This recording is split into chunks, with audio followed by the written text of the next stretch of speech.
ഇങ്ങോട്ട് നോക്കിയത് ചെരങ്ങല്ല, എനിക്ക് വിസ വന്നു. വിസ വന്നിട്ട് കാര്യം എനിക്ക് അതിന് അറബി അറിയും. ഇവിടെ ചങ്ങായി അറബിയാൾ നാട്ടിൽ വന്നാൽ ഇന്നലെ തർജ്ജമ ചെയ്യാൻ കൊണ്ടുപോയി. ഇപ്പച്ചെന്ന് പറഞ്ഞ ആരങ്ങളൊക്കെ വിചാരം അറബിയൊക്കെ മണി മണി മണി പോലെ പറയും. ഇപ്പച്ചേ വാലേക്കും സലാം. അറബി അറബിയാണ്. വെരി വെരി അപ്പൊ ശരിയാക്കി അറബി ഒന്ന് ചെല്ലിയൊന്നേ. അബ്ദുൽ അസീസ് പെട്ടോ. നിങ്ങൾക്കല്ല അറബി അറിയാതെ നിങ്ങളല്ലേ തർജ്ജമൊക്കെ ചെയ്യലേ? പറഞ്ഞു കൊടുക്കേ. അറബി അല്ലേ? അഡ്രസ് അല്ലേ?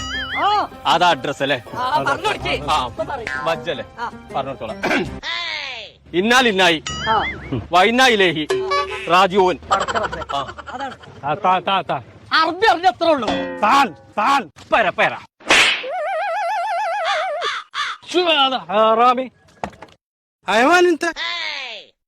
എന്താ ലാസ്റ്റ് മൂപ്പര് ഹൈവാൻ എന്തോ പറഞ്ഞു പോയത്? നേരം പോയാ പിന്നെ ഹൈവേക്ക് ചാടാന്നാ പറഞ്ഞത്. ഇവിടെ പറഞ്ഞ അതിനോട് കാര്യം പറയാൻ.